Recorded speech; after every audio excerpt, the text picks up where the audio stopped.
So this is the beautiful view from our VRBO. We are on the PGA West, gated golf community. I'm not entirely sure, but it's on this entire golf course. Bighorn sheep roam around in the morning and it's super beautiful. We're gonna head into the festival in a few hours. We're gonna Theragun, we're gonna stretch, we're gonna take some Advil. We're going to prepare our bodies for the festival because we're in our 30s and our spines have turned to dust. So there's a lot of prep involved to be able to hang with the young kids. We went to Starbucks this morning and an Instagram follower came up to me and said hi, and it totally made my day. I was so happy. If you ever see me, totally feel free to say hi because it makes my day. Say hi. Going to a festival in your 30s when you have chronic pain means bringing the Theragun.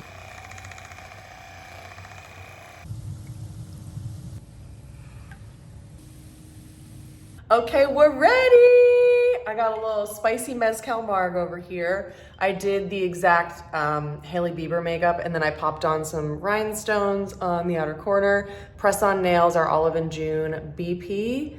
And I went with Florida Retiree meets Sporty Spice.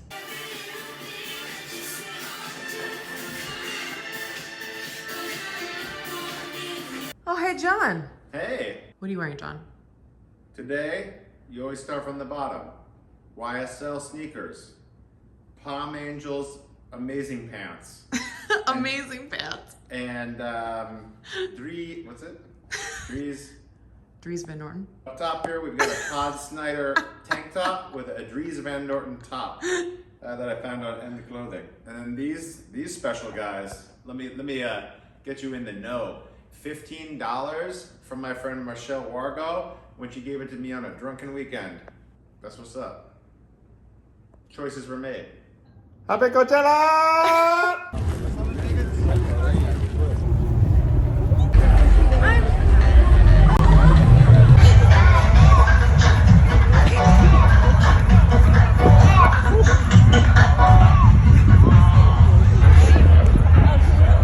You dropped this.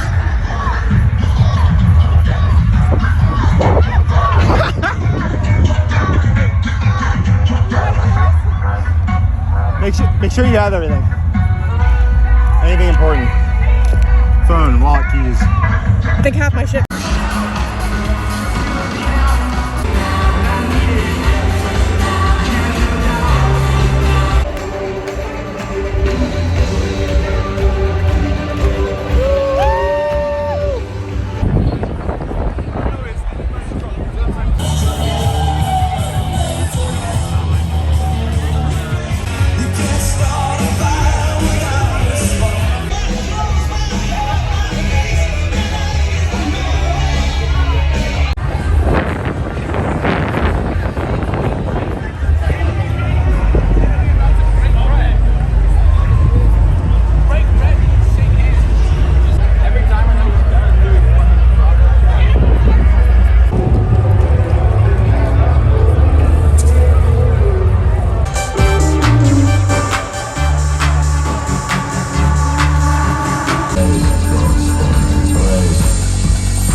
Good morning, everybody. So here's a little Coachella Day 1 recap for you. It's also not morning at all. It's probably 1 p.m. right now, but it feels like morning. So the day had a little bit of a rocky start. Our driver was over an hour late and we ended up having to sprint and haul ass to Arcade Fire. That was the band that we wanted to see the most. They announced their set the day before Coachella as a favor to the founder of Coachella. So we had to book it. And in the process of sprinting, my purse flew open and all my shit came out over the course of an eighth of a mile. it just scattered everywhere. Luckily, John figured out that my purse had opened. So we like retraced my steps, got as much as we could, but some of my stuff was lost. But luckily it was just trivial stuff. Like I still have my phone, sunglasses, you know, credit cards, all that. After sprinting across the fields to get to Mojave to see Arcade Fire, we got an okay spot. We were pretty bummed about it because that was the one set we really wanted to be like up close for. So we are very disappointed that happened. But at least we got to see Arcade Fire and it was a blast. We love them so much. We were exhausted after all the sprinting. So we got some drinks, got some food, hung out for a little bit. How we doing?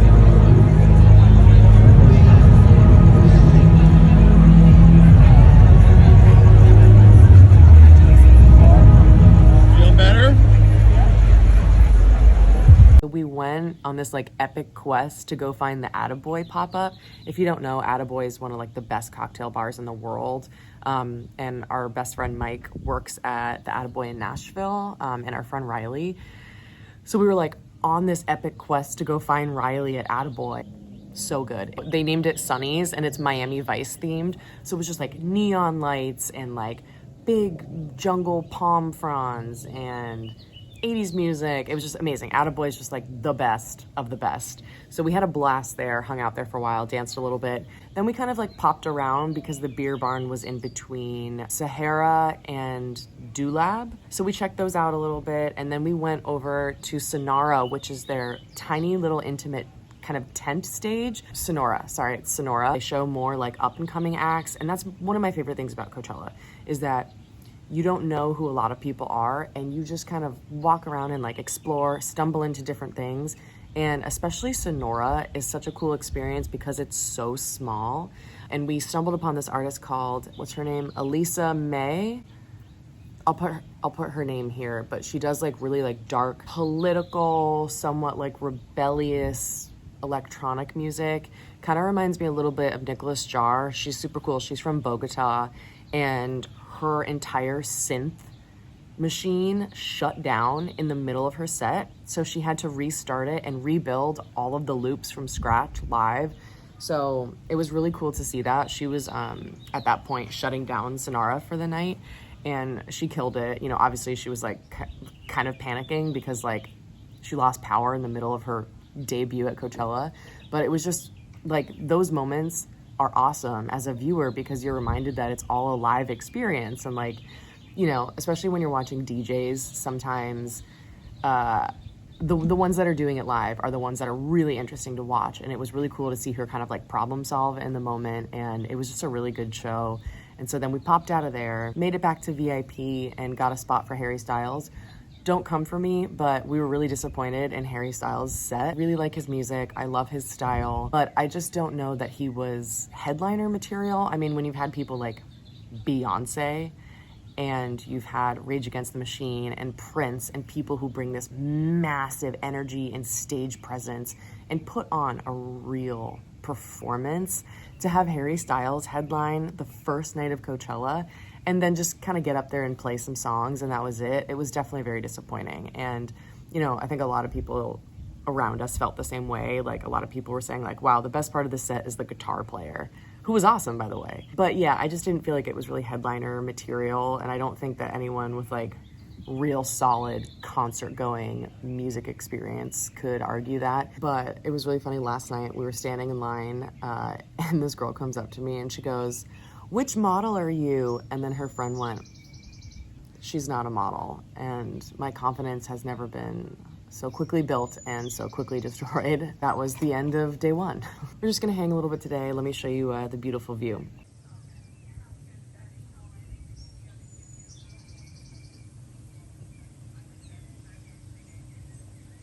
Spent the whole day in the hot tub in the pool, stretching and theragunning. Started feeling better. My chronic pain decreased a little bit. We're gonna make it to the festival. I went with the sequined country shirt and then just some leather pants and Converses. Did a little rhinestone action on the inner corner. Got a little pre-show Negroni here, and then we're gonna go catch some music.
Day 2 recap, we had a fucking blast last night. The plan was no plan. So while we caught a little bit of like Megan Thee Stallion, Billie Eilish, and some of the bigger acts, yesterday night we just spent like the whole night at the smaller venues, Dulab, like Gobi, even Mojave a little bit, except we didn't make it to Sonora, but it was the best thing that we could have done. Obviously made it to the Attaboy pop-up Sunnies, but we just had a blast discovering artists that we'd never heard of, and all of them were incredible. For me, the highlight of the night was Hot Chip and their cover of Beastie Boys' Sabotage. It was like so good. Also really loved Caribou. That's a band that we really like listening to, and they do a lot of electronic music, but we didn't realize that most of it's live. So that was a really fun surprise. Who else did we see that we really liked? Oh, then in Dulab, there was this awesome like full brass band doing like electronic music, but all live with like, there was like a trombone, tuba, saxophone, all of that. It was so much fun.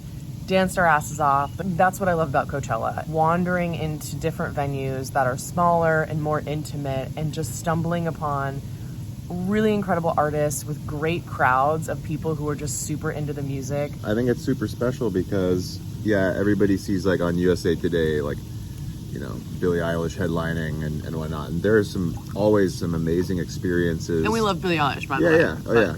But there's always some amazing experiences at main stage and like really big surprises and stuff like that. But for like any audiophiles out there or people who are like really interested in exploring things, I think unlike other music festivals, I think that Coachella does a really, really good job of scouting new talent and bringing in. I think one of their favorite things to do is like look at the old posters from like 2005 and see the people at the bottom of the line like moving that are you know megastars now. Yeah. And so you're going to be exposed to all that, and like really they do a great job of creating different venues for different types of crowds and different types of performances. It's just, there's just a lot of opportunities to explore. These venues are really thought out. They're massive. It's like a huge amusement park for people who love music. Yeah, like Gobi has all these like big chandeliers. Dulab is just all these like different multicolored panels that are kind of like in geometric like a big shapes tent and in like an a alien dome. ship. They're just, it's so beautiful to look at and so interesting and engaging. Thank you, John, for your input on Coachella. You got it. They're chilling. Look at these little cuties. Day 3, did a little rhinestone on a wing, Papa Blue here, Papa Blue here, Papa Blue here, and then I went with some layered necklaces, a low crop top from Revolve, and my Nasty Gal pants with my Converse. Hell yeah. Digging the look, bro. What's up, team? How we doing?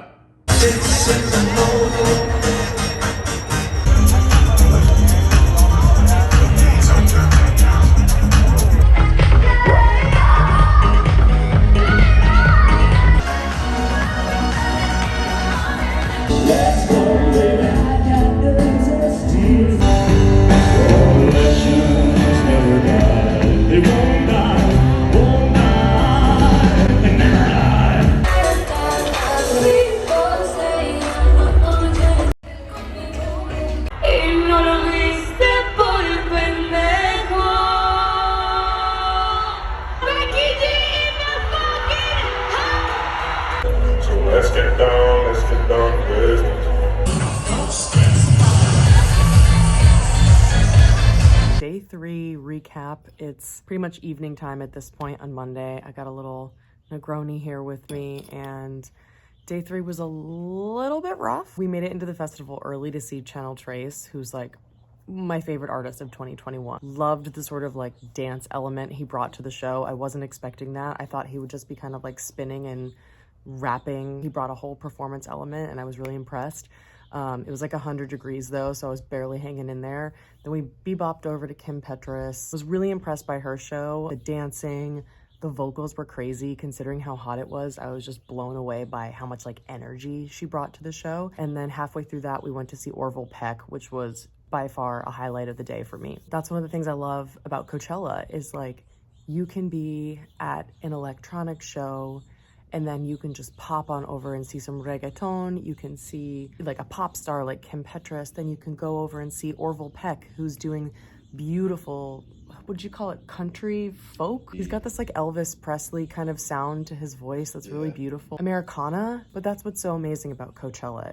It's not this whole like influencer shit show scene that everybody judges. That's such a small portion of the population in the festival. And most of the people are just regular people who wear like shorts and t-shirts and are just there all day having a good time. I feel like we had a really good like diverse group of music yesterday, but I got heat exhaustion by like 5 p.m. We made it back to main stage to see Carol G. Out of anyone at main stage, Carol G had the most wild crowd.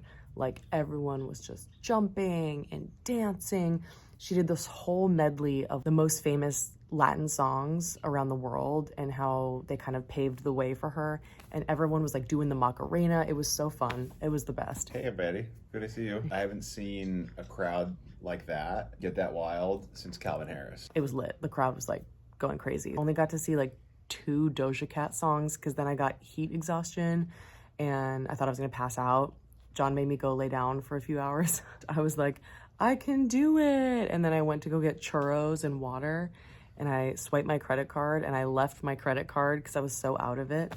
So it was a good thing that I like chilled. And then while I was hanging out, John went to go see Fatboy Slim. Getting heat exhaustion ruined the entire experience for me. Couldn't drink anything. Like I was just like not there. Day 3 was what I was most excited for. And then we waited for hours to see Swedish House Mafia. They were at that point like 30 minutes late and the crowd, you know, it's day 3, last show of the festival. Crowd is just like faded. And then Swedish House Mafia gets on and you're expecting this like amazing show. It's kind of this like reunion show. That's what Coachella is known for. And I'm a huge Swedish House Mafia fan and it was like really disappointing. It just felt like they kind of got up there and like pressed play on Spotify. There wasn't any like special remix or guest appearances or anything like that. And then we left the set because we were so disappointed, cut through the entire crowd, went to the Blessed Madonna because she was the only other artist playing. It just like wasn't really what we were looking for. So then we left, we heard The Weeknd go on, but then it was pretty much only The Weeknd. And I thought that there was going to be a little bit more of like an integration for a headliner performance. We were just like really disappointed by the headliners this year. I feel like they just put on their regular shows that they've been playing everywhere else. Coachella is just known for being like artists at their best, and I really was just expecting a little bit more based on what I've seen in previous years. Obviously, we still had a blast, but both of us felt like the artists that gave it their all were the smaller acts, and then the main stage performances leading up to the headliners, like Megan Thee Stallion, Karol G, Doja Cat, etc., etc. What I was going to say is that I think that probably Kanye was going to probably bring that production value that I was looking for. That probably was going to be the spectacle. Yeah, I've just seen these performances before from all 4 of those artists. And I get that like The Weeknd was a last minute thing. Swedish House Mafia wasn't supposed to headline, so they didn't have a lot of time to like integrate everything. But even so, Swedish House Mafia was still on the bill and they had plenty of time to put together a set that was special, considering that they haven't played in a long time. Honestly, I got great sleep because we went home early and now we are just having a little sunset Negroni and then we're gonna go drive 45 minutes to Palm Springs. A lot of people think Coachella's in Palm Springs. It's actually not. It's like 45 minutes outside. So we're gonna go to Tropical in Palm Springs, which is our favorite restaurant. Wee! Probably get a little tiki drink at Tonga Hut, which is always a good time. And then pack up and tomorrow we'll be back with our Thumper Dog. Let me tell you, Internet, how the world works. Post-Coachella saddies are real. Yeah, we got the post-Coachella saddies right now, which if you haven't been to a festival, you don't really know what that is. But it's when you've had like so much stimulus and excitement and socialization and then it's all gone and you're really depressed. So that's where we're at right now. Anyways, what I was gonna say is, I hope I was able to show you guys that Coachella is not just the sort of like influencer scene that everybody thinks it is, because that's what you see on like blogs and social media. It's just normal people having a fun time, and you don't have to be super young to go. Not that being in your 30s is old, but when you have chronic pain, it feels old. I had a blast. We had like a great fucking weekend, just the two of us. You know, our friends were supposed to come and they had to cancel because a work trip came up, and we ended up having a blast, just the two of us. John, would you like to wrap up this Coachella vlog? Yeah, thank you Wait. for giving me the last word, Kate. Go listen to new music. Meet people that you wouldn't usually talk to. Explore the world. Oh yeah, that's the other thing. We made a lot of friends this weekend, but we just had so many really cool interactions with really nice people. And it was just great. It gave me energy, and now I feel awesome. Cheers to that. Thanks for watching this Coachella vlog. Cheers. To wrap it up, I'm gonna show you this gorgeous view.